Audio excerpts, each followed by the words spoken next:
علیکم ورحمۃ اللہ وبرکاتہ۔ ابھی میں ایک میوزیم میں داخل ہوا ہوں اور اس کا میں نے ٹکٹ لیا ہے یہ، تو میں جیسے داخل ہوا یہ میوزیم ماشاء اللہ بہت کم لوگ یہاں پر ہیں، 20 سال کا ٹکٹ ہے یہ۔ اور یہ جو پتھر آپ دیکھ رہے ہیں سامنے، یہ تقریباً 300 ملین سال پرانا پتھر ہے، یہ آپ دیکھ رہے ہیں، آپ دیکھ سکتے ہیں 300 ملین سال پرانا پتھر ہے یہ ماشاء اللہ۔ هذا مثقب حجر یہ بھی کوئی شاید پتھر ہے، یہ رکھا ہوا ہے ادھر یہ لوگ گائیڈنگ کر رہے ہیں، یہاں پر یہ اسکرین چل رہی ہے ادھر، یہ تمام یہاں پر پورا ان لوگوں نے سب کر رکھا ہے، جتنے بھی انبیاء کرام یہاں پر آئے ہیں ان تمام کی یہاں پر تاریخ اور سب کی ہسٹوری یہاں پر لکھی ہوئی ہے، انگلش میں، اردو میں، انگلش میں اور عربی میں۔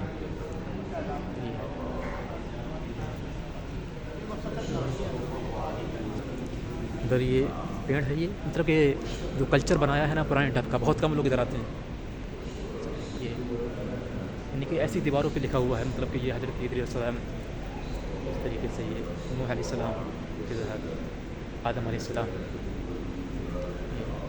یہاں بھی پتھر رکھا ہوا ہے،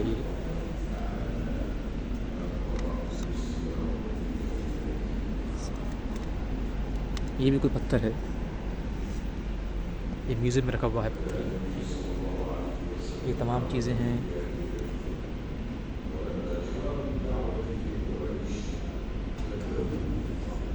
یہ کوئی تمام یہ شاید کہ کچھ ہے 542 ملین ایئرس پرانا ہے کوئی، یہ رمل کہتے ہیں ریت کو، یہ بھی رمل ہے، یہ تقریباً 542 ملین سال پرانی رمل یعنی کہ ریت ہے، یہ تقریباً یہ سب ہے،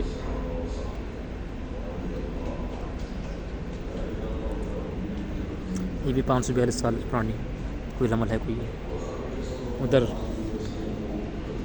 23 ملین سال پرانی، 66 ملین سال پرانی یہ رمل ہے، سب یہ پتھر ہے ادھر چھوٹے چھوٹے، بہت قدیم چیزیں یہاں رکھی ہوئی ہیں ماشاء اللہ۔ اور یہ ایک دم بالکل ہی ادھر اندھیرا کر رکھا ہے ان لوگوں نے، ایک دم پورا مطلب کہ آثار قدیمہ کی طرح ان لوگوں نے یہ حضرت آدم علیہ السلام کے یہاں پر جو ہے تاریخ جو مختصر ہے، پھر اس کے بعد جو ہے ادھر نوح علیہ السلام جو کہ آدم ثانی ہے، نوح علیہ السلام، پھر ادریس علیہ السلام، اس طریقے سے یہ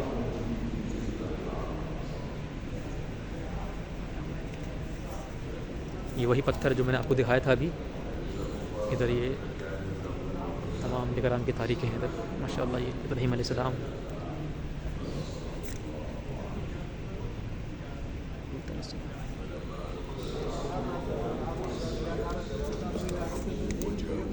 یہ بھی کوئی پتھر ہے شاید، اسٹون،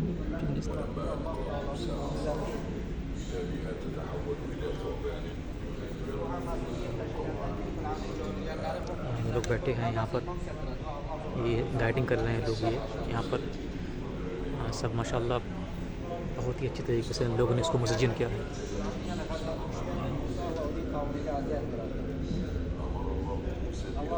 فاسن حجی، یہ بھی کچھ شاید اس پہ لکھا ہوا نہیں ہے کب کتنا پرانا ہے، لیکن یہ بھی کوئی پتھر ہے،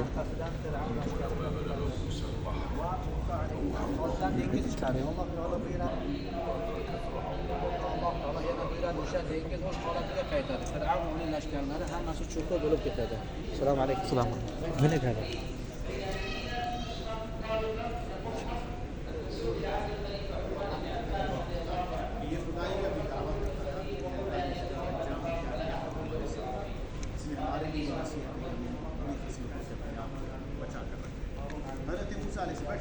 حضرت موسیٰ علیہ السلام کے بعد انبیاء کے بعد آئے سلیمان، داؤد، زکریا، یحییٰ علیہ السلام، اور ان سب کے بعد اللہ رب العالمین نے اس دنیا کے سیکنڈ لاسٹ نبی اور بنی اسرائیل کے سب سے آخری نبی اور عیسیٰ علیہ السلام کو بھیجا، ان کی تکمیل نہیں کرے، بس پیچھے گھوم گیا۔ یہ بھی پتھر رکھے ہوئے ہیں. وإني أعيدها بك وذريتها من الشيطان الرجيم. فتقبلها ربها وأنبتها نباتا حسنا وتبتلت مريم فلم تتزوج ثم أرسل الله لها ملكا يبشرها بأنها ستلد نبيا دون أن يمسسها بشر. اعتزلت مريم الناس حتى جاء موعد ولادتها وألجأها المخاض إلى جذع نخلة وأجرى الله لها الماء تحت أقدامها وأسقط عليها الرطب فأكلت وشربت وقرت عينها بوليدها. لما أتت مريم قومها تحمل ألقوا عليها الماء فلم وأشارت إلى الإنسان فاستنكر القوم أن يكلموا عیسیٰ علیہ السلام یہ اللہ رب العالمین نے ایک اور معجزہ دیا کہ وہ بات کرنے لگے اپنی والدہ کا دفاع کیا. یہ دوسرا بڑا معجزہ ہے. اگر باپ کی پیدا ہوتی ہے اس سے بات کرنے اللہ رب العالمین نے عیسیٰ علیہ السلام کو اور بھی بہت سارے معجزات دیے. اس کا ایک معجزہ یہ تھا کہ عیسیٰ علیہ السلام کسی بنائی واپس آتا ہے بیماری میں مبتلا شخص آتا ہے ان کے بدن پر ہاتھ پھیرتے تو اس کی بیماری فوراً درست ہوتی ہے. اتنے سارے معجزات ہونے کے باوجود بھی کم کی قوم کے لوگوں نے ایمان ان کی زندگی میں اور حتیٰ کہ لوگوں نے ان کو جان سے مارنے کی کوشش زندہ ہی آسمان پھر ایک ایسا موقع آئے گا کہ سارے دوبارہ آئیں گے. جب آئیں گے تو ایک فطری جناب عربی محمد اکرم صلی اللہ علیہ وسلم کی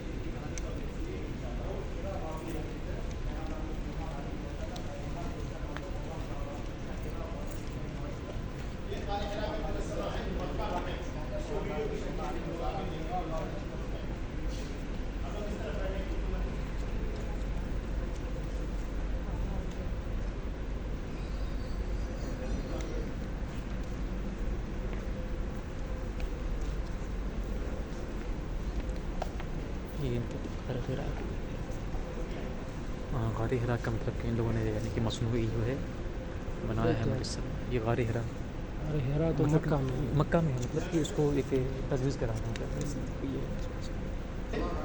ابراہیم علیہ السلام شہر کو انہوں نے یہ آواز کیا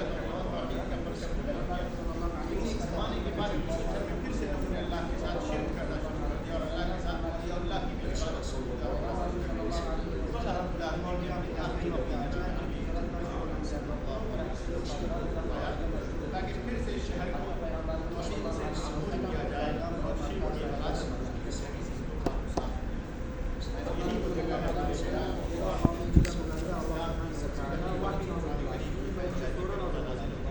اور آپ کو رسالت نبوت سے اسی جگہ پر سرفراز کیا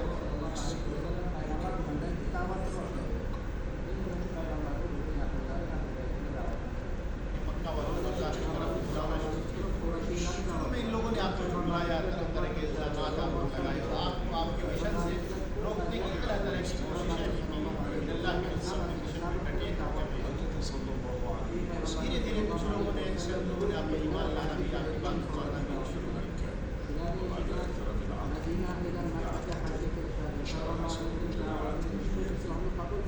اور یہیں سے اسلام پورے جزیرۃ العرب میں دھیرے دھیرے پھیلتا گیا. اسلام کی نشر و اشاعت کے لیے اللہ کے رسول کو صحابہ کرام رضوان اللہ علیہم اجمعین کو بہت سارے قربانیاں دی. جنگیں لڑنی پڑی, مال کا جان ہر بار ختم ہونا پڑا تب جا کر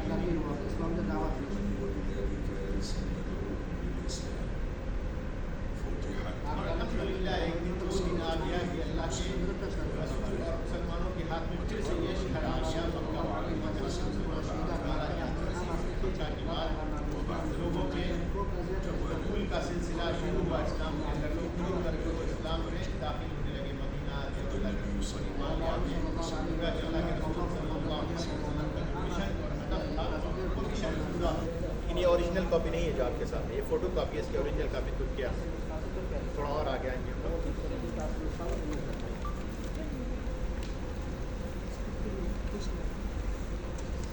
یہ جو نسخہ ہے ماشاء اللہ بہت قدیم نسخہ ہے. یہ قرآن پاک کا نسخہ ہے. تقریباً 14 سال پرانا نسخہ ہے.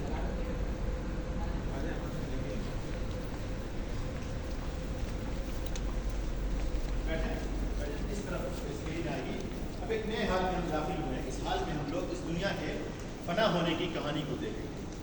دنیا کے فنا ہونے سے پہلے جو قیامت کی نشانیاں آئیں گی، آگ، زلزلے اور دھوئیں وغیرہ کی شکل میں، ان کے بارے میں کچھ باتیں بتائی جائیں گی. یہاں آواز کچھ زیادہ ہے، کوشش کرتے ہیں کم کرنے کی. اگر زیادہ رہے گی تو میں کچھ نہیں بولوں گا، اگر کم ہو جائے تو انشاءاللہ اس طرح اسکرین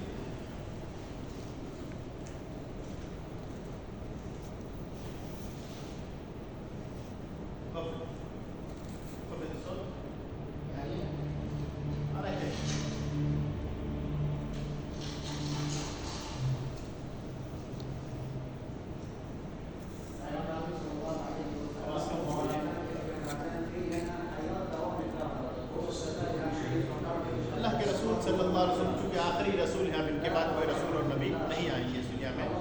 گویا کہ اب یہ دنیا ایک دن فنا ہونے کے قریب آ چکی ہے.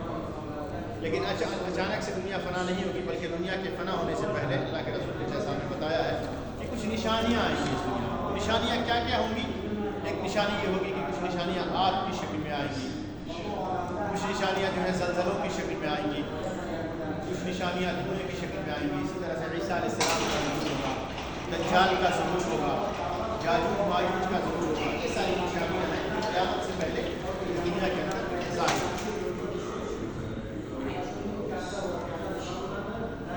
زلزلوں کی شکل میں نشانیاں ہوں گی، آگ کی شکل میں آئیں گی.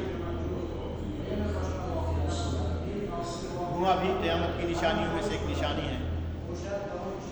اور یہ ساری نشانیاں جب آ جائیں گی تو اللہ رب العالمین کے حکم سے حضرت اسرافیل علیہ السلام سور پھونکیں گے اور ایک آواز ہوگی، جس آواز سے یہ سارے زندہ لوگ جو اس پہ زمین پر زندہ ہوں گے سب موت کے شکار ہو جائیں گے. سب کچھ ختم ہو جائے گا، صرف اللہ کی ذات جو ذات پہلے سے ہے وہی ذات باقی رہ جائے گی. کل من علیہا فان ویبقى وجہ ربک ذی الجلال والاکرام. اس پہ زمین پر جتنے جاندار ہیں سب موت کے شکار ہو جائیں گے سوائے اللہ رب العالمین کی ذات کے. وہ الحی القیوم، کیونکہ وہی حی ہے، زندہ رہنے والی ذات ہے، اور وہی قائم رہنے والی ذات ہے. تو یہ زندگی جو ہماری ہے بڑی مختصر زندگی ہے. ہم سب کو اس دنیا سے ایک دن جانا ہے. اس لیے اللہ نے جو ہمیں ایام اور اوقات دیے ہیں ان کو ہمیں غنیمت جان کر اچھا کام کرنے کی کوشش کرتے رہنا چاہیے. ہم نہیں جانتے کہ کس عمل کی وجہ سے ہماری بخشش ہے.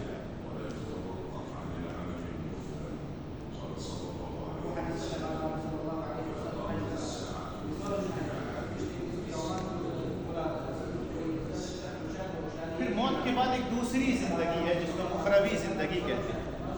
اب آگے ہم چلیں گے اور اسی دوسری زندگی کے کچھ احوال اور کیفیات کو انشاءاللہ جانیں گے.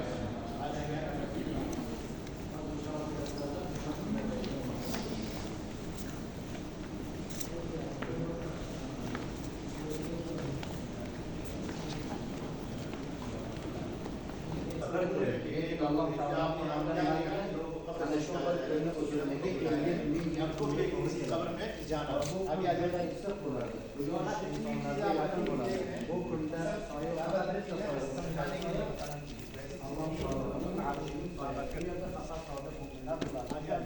یہاں پر ایک آڈیو يجمع الناس في يوم الموقف العظيم.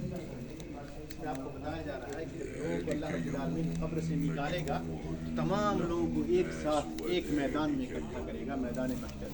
اور یہ دن نہایت ہی ہولناک، وحشتناک اور خوفناک. سب پریشان ہیں، کسی کو بھی دوسرے کی پرواہ نہیں ہوگی، تاکہ شوہر کو بیوی کی نہیں، بیوی کو شوہر کی نہیں، باپ کو بیٹے کی نہیں، بیٹے کو باپ کی نہیں. ہر شخص کو صرف اور صرف اپنی فکر دامن کی. پھر لوگوں کو اس ہولناک منظر سے کیسے نجات ملے گی؟ حساب و کتاب کا سلسلہ کیسے شروع ہوگا؟ یہ ساری چیزیں ہوں گی شفاعت عظمیٰ کے ذریعے. شفاعت عظمیٰ کیا ہے؟ وہ کون نبی ہیں جو شفاعت عظمیٰ کریں گے؟ آئیے آگے.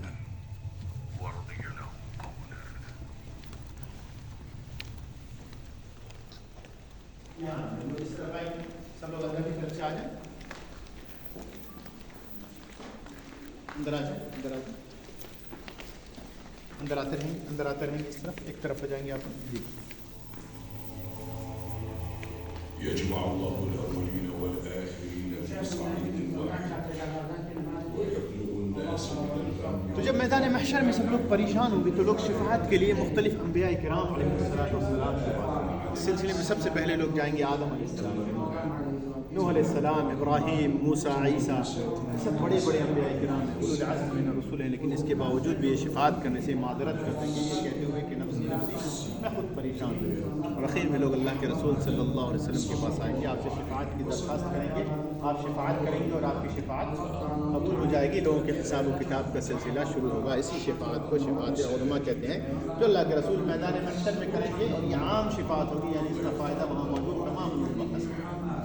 ایک دوسری شفاعت بھی ہے جو خاص شفاعت ہے، جو اللہ کے رسول جنت میں داخل ہوئے، لیکن یہ شفاعت اللہ کے رسول کن لوگوں کے لیے کریں گے؟ اپنی امت میں سے صرف ان لوگوں کے لیے جو توحید پر قائم رہنے والے لوگ ہیں، جو موحدین ہیں، جو ایک اللہ کی عبادت کرتے ہیں. یہ نہیں کہ مسجد میں نماز اللہ کے لیے پڑھ لیا، ذکر و اذکار اللہ کے لیے کر لیا، اور مسجد سے باہر نکلے کوئی ضرورت پیش آ جائے، بچے بیمار ہو جائیں تو مزاروں کا رخ کرنا شروع کرتے ہیں، وہاں جا کر چادریں چڑھاتے ہیں، نظر و نیاز کرتے ہیں، غیر اللہ کے لیے قربانیاں دیتے ہیں، اولیاء اللہ کے لیے سجدے کرتے ہیں، اور ان کے سامنے سجدہ ریز ہوتے ہیں، ان سے مانگتے ہیں، ان کے سامنے اپنی ضرورتوں کو رکھتے ہیں، اور یہی بعین ہی شرک ہے.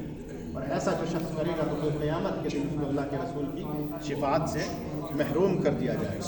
اور ہم میں سے کون ایسا شخص ہوگا جو چاہے گا کہ اللہ کے رسول کی شفاعت سے محروم کیا جائے؟ تو اگر آپ چاہتے ہیں کہ اللہ کے رسول کی شفاعت آپ کو نصیب ہو تو آپ کو اس دنیا میں توحید پر قائم رہنا ہوگا، شرک کی غلاظت اور اس کی گندگی سے اپنے آپ کو محفوظ رکھنا ہوگا. اللہ ہمیں اس کی توفیق دے.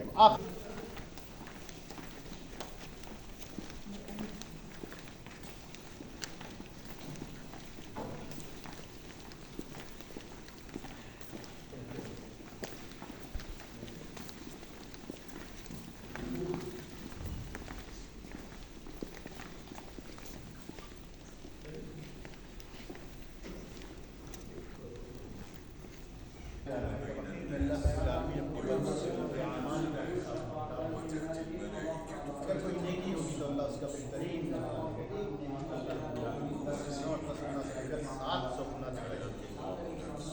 زیادہ کیسے ملے گا انسانوں کو؟ جتنا اس نیکی میں اخلاص ہوگا، اخلاص میں کیا ہوگا کہ وہ اللہ کے لیے کام کیا جائے، اور جتنی اللہ کے رسول کی سنت کی موافقت اور مطابقت ہوگی. کیا مطلب سنت کی موافقت؟ کہ اللہ کے رسول نے جو طریقہ بتایا ہے کسی عبادت کو کرنے کا، اس کے مطابق آپ کریں. جیسے کہ اللہ کے رسول نے ہمیں ظہر کی نماز ادا پیغام لے کے آپ یہاں سے آئے، پیغام